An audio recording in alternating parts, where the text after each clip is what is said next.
The mad dash to Election Day ramps up with just 10 days left. Barack Obama has a 12-point lead in the latest Newsweek poll of likely voters, but the Obama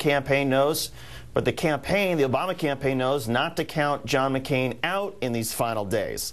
Bernard Whitman is a Democratic strategist and former Bill Clinton pollster. And Bernard, is there a particular part of the polling that leaves you a little bit nervous in terms of areas where Obama may still be vulnerable? Actually, I think there's a lot of great news for Barack Obama and the Democrats in this poll. We are picking up almost 1 in 3 white evangelicals, clearly not a group that the Democrats typically pull in. We have split even with white Catholics, about 45-46 with John McCain. And I think most importantly, and something that actually should worry the McCain campaign, is that when we identify early voters, we are winning almost 2-to-1 in this poll, 60-35. So are you suggesting that essentially this is moving towards a landslide instead of away from one? Well, I wouldn't want to use the landslide term. I think what is key is the turnout.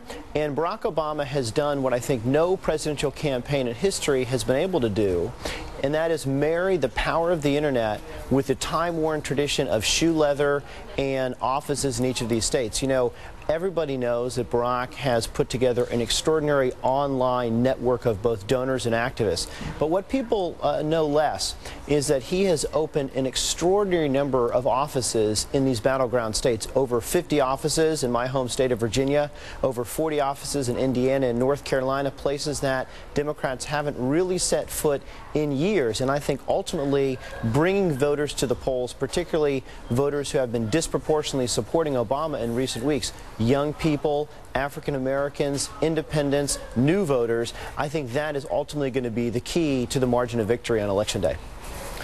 One of the key arguments that John McCain is making down the stretch involves taxes. I want to play for you his latest hit on Barack Obama. Again, this is him hitting Barack Obama on taxes just this morning. Watch. Just yesterday, we received news that jobless claims have increased by 15,000. Senator Obama's tax increases would put even more people out of work. We've seen this before in other countries. It doesn't work. The answer to a slowing economy is not higher taxes. And that is the usual sort of Republican argument that usually works pretty well come election time. Are you seeing any movement on that, or is that, again, also not moving the dial in your view? Well, unfortunately for John McCain, he's got two problems. One, the American people don't believe it. And two, they feel that all he's done by 2-to-1 is attack Barack Obama rather than lay out a plan on his own. And the truth is that the American people, by double-digit numbers, believe that Barack Obama is better suited to handle the economy, better able to deal with taxes and government spending, and better equipped to get this economy moving again. So this scare notion that somehow Barack is going to raise your taxes and drive people out of work and force small businesses to close is an argument that the American people have rejected soundly. And the reason is that they understand that under an Obama administration, 95% of Americans are going to get a tax cut. I want to go through some of the demographics in the Newsweek poll. Among whites, John McCain is up +2, but among men overall, Obama +10. Among women overall, Obama +15.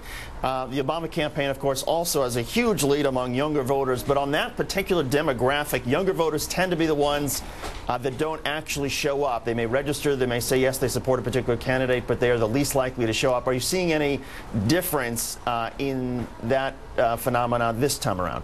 I think this is the first election where we're really going to see if a campaign can, in fact, bring out the young vote. You know, for years now, we've had organizations, great, well-meaning organizations like Rock the Vote, and unfortunately, young people historically are very interested in politics, but come Election Day, they just don't turn out. I think the Obama campaign has done several things. One, which is really light people up. Two, attract them and bond them electronically. And three, as I mentioned before, we've got these offices, these volunteers that are going to be bringing people to the polls and encouraging people to turn out. So I think this may be the first election that we've ever seen, the real turnout among young people that has always been promised. Bernard Whitman, former Bill Clinton pollster, also a Democratic strategist. Bernard, thanks for coming on today. Thank you so much.